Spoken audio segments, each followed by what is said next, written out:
ఆడవాళ్ళందరూ తెలిసి వెటకారంగా మాట్లాడుతున్నారు, ఎంతమంది పిల్లలు అని తెలిసి కూడా మాట్లాడుతున్నారు. ఆ మాటలు తట్టుకోలేక చివరికి నా తోడబుట్టిన చెల్లెలు కూడా సూటిపోటి మాటలు మాట్లాడుతుంది. చచ్చిపోదాం అనుకున్నాను, చావంటే భయం వేసింది, ఏం చేయాలో అర్థం కాక నా జీవితం అంతా కన్నీళ్లతో నేను వెలబుచ్చాలేమని ఏడుస్తున్నానని గుండెల్లో గోడు చెప్పుకుంది.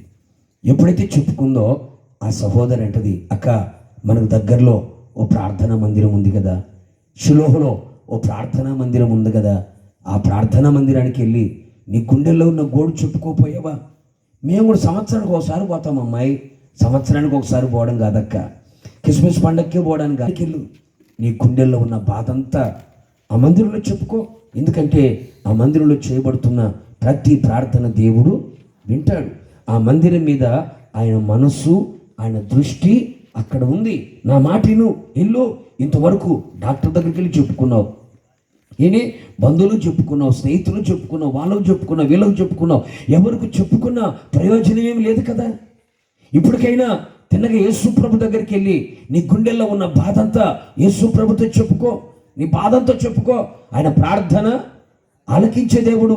దిక్కులేని వారి ప్రార్థన నిరాకరింపక వారి ప్రార్థన వైపు తిరిగి ఉన్న దేవుడు. నాకు మొర్రపెట్టు నీకు ఉత్తరం ఇస్తానని సెలవిచ్చిన దేవుడు. ఇరుకులో మొరపెడితే విశాల స్థలములో ఉత్తరం ఇవ్వగలిగిన వాడు. ఎలుగెత్తి ప్రార్థన చేస్తే చెవియొగ్గి ఆలకించగలిగిన వాడు కదా.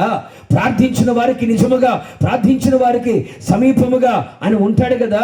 ఏ ధనమునకు ఏ దేవుడు సమీపముగా లేనట్టుగా ఆయన నామాన్ని బట్టి ప్రార్థన చేయవారికి ఆయన సమీపంగా ఉన్నాడు కదా. వెళ్ళు, ఆ ప్రార్థనా మందిరానికి వెళ్ళు అని ఎవరో ఉచిత సలహా ఇచ్చారు. ఇచ్చిన వెంటనే ఆ తల్లి తన భర్తను తీసుకొని ఆ ప్రార్థనకారికి వెళ్ళిపోయాడు. అతనికేం బాధండి, ఏం దిగులు విషయాను, వెళ్ళిపోయాడు. వెళ్ళిపోయిన తర్వాత ఆ తల్లి ఆ ప్రార్థనా మందిరంలోకి వెళ్ళి ఒక స్తంభానికి ఆనుకొని గుండెల్లో ఉన్న గోడంతా చెప్పుకుంటుంది.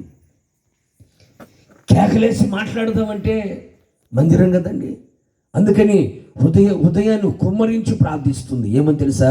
అయ్యా, నీ దాసురాలనైనా నన్ను ఒక్కసారి జ్ఞాపకం చేసుకో అయ్యా, ఒక్కసారి జ్ఞాపకం చేసుకో. పిల్లలు లేరు అని ఒక నింద నా మీద పెట్టబడింది. ఆ నింద నా జీవితానికి కన్నీళ్ళకి కారణమైపోయింది. గుండెల్లో దుఃఖాన్ని గూడు కట్టుకొని ఉన్నానయ్యా. నాకు ఒక్క మగబిడ్డని ఇస్తే, ఇద్దరొద్దు, ముగ్గురొద్దు, అరడజను అసలే వద్దు, ఒక్క మగబిడ్డను కనుక నాకు ఇస్తే ఆ బిడ్డను కూడా నా దగ్గర నేను ఉంచుకోనయ్యా, నీకే ఇచ్చేస్తాను. నా నింద తొలగిపోవాలి, నా అవమానం తొలగిపోవాలి, నా కన్నీళ్ళు తొడవబడాలి, నా నోటి నిండా నవ్వు కలగాలి. ఎక్కడ అవమానం కలిగిందో అక్కడ ఘనత కలగాలి, ఎక్కడ తలదించుకున్నానో అక్కడ తల ఎత్తుకోవాలి, ఎక్కడ మౌనమైపోయానో అక్కడ నిన్ను స్తుతించాలయ్యా అని మొక్కుబడితో కూడినటువంటి ఓ ప్రార్థన చేసింది. మొక్కుబడితో కూడిన ప్రార్థన చేసింది. ఏడుస్తూ ఏడుస్తూ ఏడుస్తూ ఏడుస్తూ ఏడుస్తూ ప్రార్థన చేస్తుంది.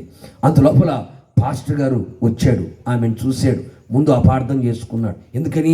ఎప్పుడు ఏడవని మనిషి ఏడుస్తే కొత్తగానే ఉంటుంది. ఏమ్మా, అవునా కదా? ఎప్పుడు ఏడవని మనిషి ఏడిచిందనుకో జనాలు వింతగా చూస్తారు కదా. ఎప్పుడు ఏడుస్తుందనుకో ఈమె ఎప్పుడు ఏడ్చే మనిషే కదా అని అనుకుంటారు. పాస్టర్ గారు ఆమెను చూశాడు, ముందు అపార్థం చేసుకున్నాడు, కాసేపు ఆగి అర్థం చేసుకున్నాడు. అర్థం చేసుకున్న తర్వాత ఆ సేవకుడు ఆమెతో చెబుతున్న చక్కని మాట ఏమిటంటే, నీవు క్షేమముగా వెళ్ళమ్మా, క్షేమముగా వెళ్ళు. నీవు ఇశ్రాయేలు దేవునితో, ఏ దేవునితో? ఇశ్రాయేలు దేవునితో నీవు ఏమైతే ప్రార్థన చేసావో, నువ్వేమైతే మనవి చేసావో, నువ్వేమైతే అడిగావో, నువ్వేమైతే విజ్ఞాపన చేసావో, నువ్వేమైతే ఆయన దగ్గర కోరుకున్నావో, ఖచ్చితంగా నీవు చేసిన మనవిని ఆయన నీకు దయచేయబోతున్నాడు. కూడా చెప్పలు గట్టిగా. నీ ప్రార్థనకి జవాబునివ్వబోతున్నాడు, నీ మనవులని ఆలకించబోతున్నాడు, నీ పెదవుల నుంచి వస్తున్న ప్రార్థన మానక ఆయన అంగీకరించబోతున్నాడు, నీ ప్రార్థనకి జవాబుని, నీ మొర్రకి ఆయన ఉత్తరాన్ని ఇవ్వబోతున్నాడు. క్షేమంగా వెళ్ళు, ధైర్యంగా వెళ్ళు, క్షేమంగా వెళ్ళు అన్నాడు. వెంటనే దైవ సేవకుడిచ్చిన మాట, దైవ సేవకుడు చెప్పిన మాటని అభయముగా మార్చుకుంది. తిన్నగా ఇంటికి వెళ్ళింది. బైబిల్ అంటుంది నాట నుండి ఆమె దుఃఖాముఖిగా ఉండడం. అంటే అంతకుముందు వరకు ఎలా ఉన్నట్టు? అంతవరకు ముందు వరకు దుఃఖముతోనే ఉంది. ఆ రోజు నుండి దుఃఖాముఖిగా ఉండడం మానేసింది. దేవుడు ఆమెను జ్ఞాపకం చేసుకున్నాడు. ఆమె గర్భాన్ని తెరిచాడు. 9 మాసాలు నిండాయి. కోరుకున్న కొడుకే పుట్టాడు. నోటి నిండా నవ్వుగలిగింది. కూడా చప్పులు గట్టిగా గట్టిగా. ప్రేమైన సహోదరి సహోదరులారా, ఇప్పుడు ఆమె యేసయ్యను గురించి పాడబాడి గణపరుస్తుంది. ఇశ్రాయేలు దేవుని ఆరాధన చేస్తుంది. ఇశ్రాయేలు జవాబు ఏమిటంటే ఆమె దుఃఖం సంతోషముగా మారింది. ఆమె నోటి నిండా నవ్వు కలిగింది. ఆమె అంగలార్పు నాట్యంగా మార్చబడింది. ఆమె పెదవులు ప్రహర్షముతో నింపబడ్డాయి. ఆమె నాలుక ఆనంద గానాలు చేయగలిగింది. నిత్య ఆనందం ఆమె తల మీద పెట్టబడింది. ఇప్పుడు ఆనందముతో కేకలు వేస్తూ, హృదయానందముతో కేకలు వేస్తూ, ఆనంద సంతోష గానములతో ఆమె తిరిగి వెళ్ళగలుగుతుంది. కారణం ఏమిటంటే ఇశ్రాయేలు దేవుడు ఆమె ప్రార్థన ఆలకించాడు. ఆమె కన్నీళ్ళకి ముగింపును కలుగు చేశాడు. కూడా చప్పులు గట్టిగా. ఈ శుభరాత్రి ప్రియమైన సహోదరి సహోదరులారా, ఈ శుభరాత్రి ఇశ్రాయేలు దేవుడు మన మధ్యలో ఉన్నాడు. ఆయన ఇశ్రాయేలు దేవుడు మన మధ్యలో సంచరిస్తున్నాడు. ఆయన ఇశ్రాయేలు దేవుడు మన మధ్యలో నివసిస్తున్నాడు. ఆయన ఇశ్రాయేలు దేవుడు మన మధ్యలో నడుస్తున్నాడు. ఆయన ఆ ఇశ్రాయేలు దేవునితో నువ్వేం చెప్పుకుంటావో, ఈ రాత్రి ఏ పరిస్థితుల మధ్యలో ఉన్నావో నాకు తెలియదు, ఏ దుఃఖములో ఉన్నావో, ఏ వేదనలో ఉన్నావో, ఏ కన్యల మధ్యలో కాపురం చేస్తున్నావో, ఏ కన్యలు నీ జీవితానికి అన్నపానములుగా మార్చబడ్డాయేమో, శరీరములో ఆరోగ్యము లేదా, కుటుంబంలో సమాధానము లేదా, మనస్సులో నెమ్మది లేదా, చేయుచున్న పనుల్లో ఆశీర్వాదము లేదా, భర్త మారక, భార్య మారక, పిల్లలు మారక, ఎంత కష్టపడినా కష్టార్జితాన్ని అనుభవించలేక, సంతానము లేక, పిల్లలకి వివాహాలు కాక, ఏ పని చేసినా కలిసి రాక, ఒకవేళ ఏ సమస్యల సుడిగుండములో నువ్వు చిక్కుకొని ఉన్నావో, ఏ బాధలనే బంధకాలతో బంధించబడి ఉన్నావో, ఏ కష్టాల్లో కొలిమిలో పెట్టబడి కాల్చబడుతున్నావో, ఏ పరిస్థితులు నిన్ను కృంగదీస్తున్నాయో, ఏ పరిస్థితులు నీ కన్యలకు కారణంగా నిలిచి ఉన్నాయో, ఏ పరిస్థితులు రాత్రి పగలు ఏడ్చుకునేటట్టుగా చేస్తూ ఉన్నాయో, 4 గోడల మధ్యలో కూర్చొని ఒకవేళ పంటి బిగువన నీ బాధను దిగమింగుతూ ఎవరికి చెప్పుకోలేక నలుగురు చెప్పుకుంటే నవ్వుల పాలైపోతామనని నీ బాధని, నీ గోడని నీ మనస్సులో పెట్టుకుని ఏడుస్తున్నావేమో. బంధువులకు చెప్పుకున్న, స్నేహితులకు చెప్పుకున్న, ఇరుగు పొరుగు వారికి చెప్పుకున్న ప్రయోజనం లేక, చెప్పుకుంటే నలుగురిలో నవ్వుల పాలైపోయి అవమానాలు పాలైపోతామేనని ఆ బాధ ఎవరికి చెప్పుకోలేక ఒకవేళ కనబడుతూ, పైకి నవ్వుతున్నట్టుగానే కనబడుతూ, కానీ ఇంట్లోకి వెళితే కన్నీళ్లతోనే కాపురం చేస్తున్నావేమో. ఏ దుఃఖముతో నిండిపోయి ఉన్నావో నాకు తెలియదు, ఏ వేదనలతో నిండిపోతున్నావో తెలియదు. కుటుంబ పరిస్థితులని తారుమారుగా మార్చబడిపోయి, భార్యాభర్తల మధ్యలో సమాధానము లేక, ఐక్యత లేక, కుటుంబంలో అప్పుల బాధతో అల్లాడిపోతూ, ఎవరికి చెప్పుకోలేని బాధలతో ఒకవేళ ఉన్నావు నాకు తెలియదు.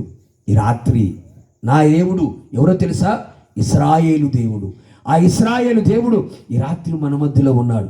ఈ రాత్రి నీ కన్యలకు కారణం అది ఏదైనా సరే, ఈ రాత్రి నా ఇశ్రాయేలు దేవునితో గనక నువ్వు చెప్పుకోగలిగితే, నా ఇశ్రాయేలు దేవుడిని యేసయ్యతో గనక నువ్వు ప్రార్థన చేసి నీ గుండెల్లో ఉన్న బాధను చెప్పుకోగలిగితే, నా దేవుడు ఎవరో తెలుసా?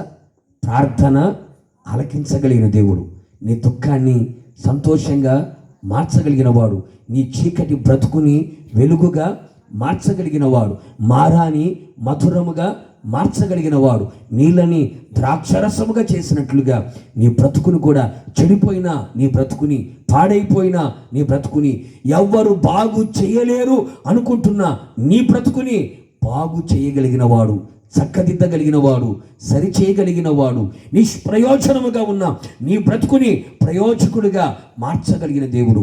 ఈ రాత్రి హన్నా జీవితాన్ని మార్చివేసిన దేవుడు, హన్నా చరిత్రనే మార్చివేసిన దేవుడు, హన్నా కన్నీళ్ళకి ముగింపును కలుగు చేసిన దేవుడు. సంవత్సరాల తరబడి ఏడ్చి ఏడ్చి ఏడ్చి ఏడ్చి కళ్ళల్లో కన్నీళ్ళే ఒకవేళ ఆవిరైపోయి ఇంకిపోయిన స్థితిలో ఒకవేళ ఉన్నావేమో. ఇదిగో ఈ రాత్రి ఇశ్రాయేలు దేవుడు ప్రార్థన ఆలకించే దేవుడుగా ఉన్నాడు. ఆయన నీ ప్రార్థన వైపు తన కన్నులని, నీ ప్రార్థన వైపు ఆయన చెవులని ఉంచి నీ ప్రార్థన ఆలకించి ఈ సంవత్సర అంతములో నా దేవుని జీవితంలో ఒక అద్భుతాన్ని చేయబోతున్నాడు. కొడు చప్పలు గట్టిగా. ఒక ఆశ్చర్యమైన కార్యాన్ని దేవుడు చేయబోతున్నాడు. నీ గుండె నిండా సంతోషముతో నింపబడేటట్లుగా, హృదయం ఆనందముతో నింపబడి కేకలు వేయునట్లుగా నా దేవుడు చేయబోతున్నాడు. ఎందుకంటే ఇశ్రాయేలు దేవుడు ఎవరయ్యా అంటే ఆలకించే దేవుడు, మనవులని దయచేయగలిగిన దేవుడు. పరిశుద్ధ గ్రంథములో మరొక భక్తుడు మనకు కనబడతాడు. అతడి పేరు వేదన బాబు. ఏ బాబు? వేదన బాబు. వాళ్ళమ్మ అతని కనేటప్పుడు వేదన పడి అతని కనిందట. అందుకని ఆ తల్లి ఏమని పేరు పెట్టిందంటే వేదన బాబు అని పేరు పెట్టింది. అంటే వాడు చూసినప్పుడల్లా తన బాధ గుర్తుకు రావాలనుకుందేమో. వేదన వేదన వేదన వేదన అని ఆ పేరు పెట్టి పిలిచినప్పుడల్లా ఆ వేదన బాబు మరింత వేదనకు గురైపోతున్నాడు. బైబిల్ చెబుతున్న మాట తెలుసా?